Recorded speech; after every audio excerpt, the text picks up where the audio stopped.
Now, let me give you another piece.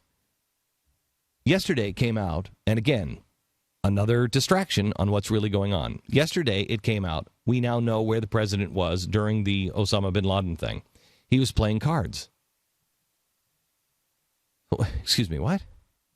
Remember, the story was that he spent all day long, and he was in those meetings, and he just was tough decisions, and he was there. Well, we know that's not true because the London Telegraph has said that the president himself came off of the golf course 20 minutes before the raid. Yeah, Daily Mail. Daily Mail. Mm-hmm. So he was on the golf course that day, 20 minutes before the raid.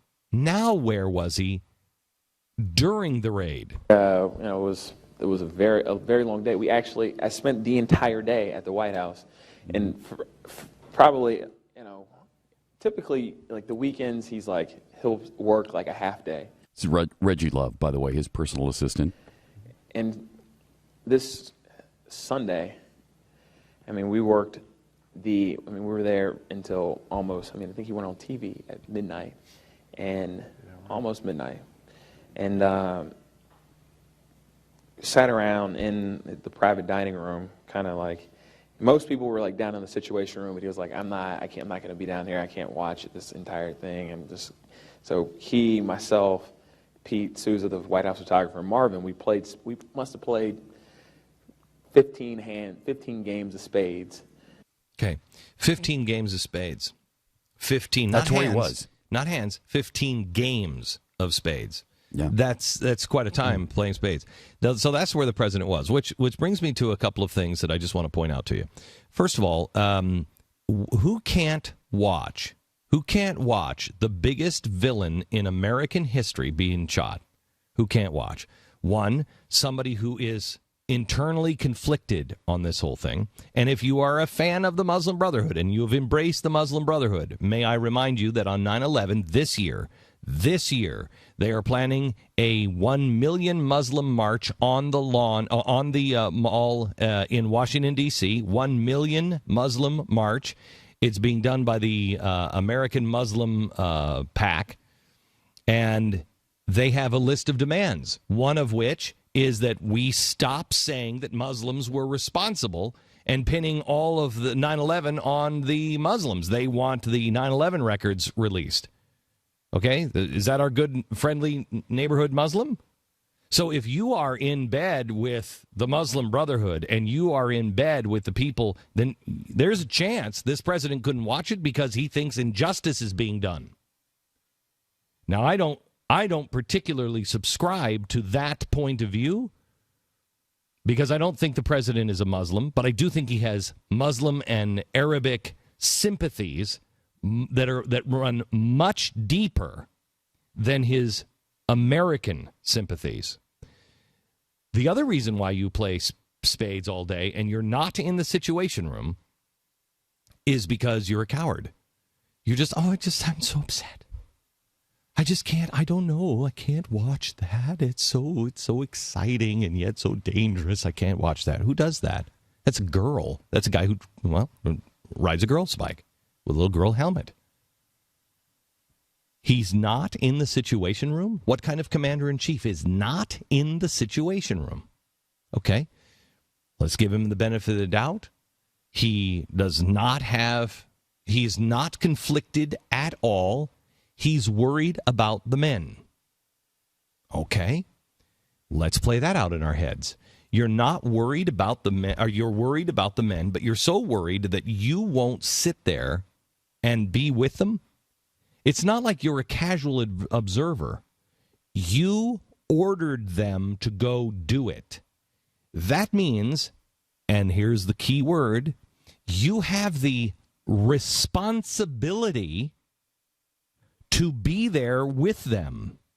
You have the responsibility, if the call needs to be made, that they don't have to send somebody up on the elevator to go get you and say, Mr. President, I have to make a call right now. You make the call. You're there. You sent them into harm's way. And you can't watch it. Now, let me give you one more piece on this.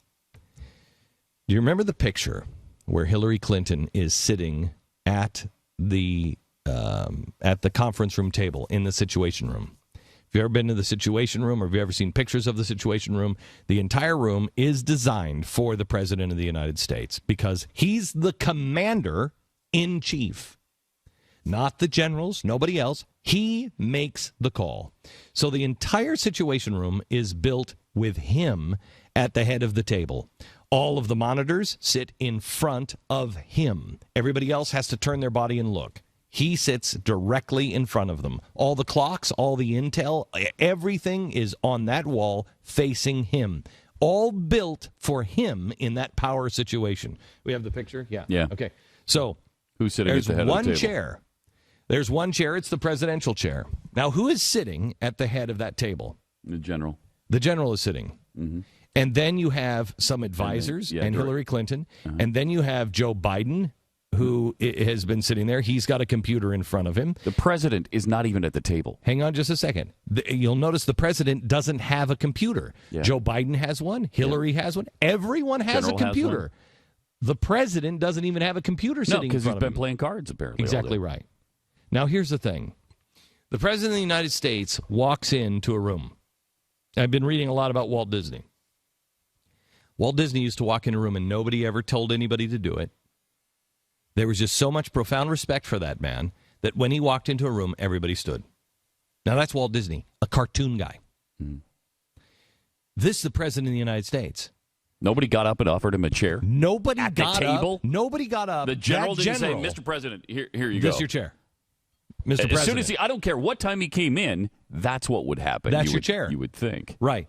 The president's like, no, just that's fine. I just pull up a folding chair. I just want to, I'm coming in just for a second. I'm not going to stay long. No. He's in the corner, not even at the table, sitting at a little folding chair, a little teeny chair off to the side, like an aide to the general. It's amazing. It's absolutely amazing. Absolutely amazing. So this president is an observer of things, and he is afraid that you are going to figure it all out and know that he's a fraud. And the one thing, he is absolutely a fraud. He's a fraud. I don't know. He might be a better person than what they've portrayed, but he's not who he says he is. In any way, shape, or form, he's just not that guy. And he's afraid. And I feel bad for him. I feel sorry for him. But what you should know today is the only reason why they're going after the rodeo clowns and everything else is because they are freaked out you're going to figure this out. And you are figuring it out. And I'll give you the evidence of that in just a second.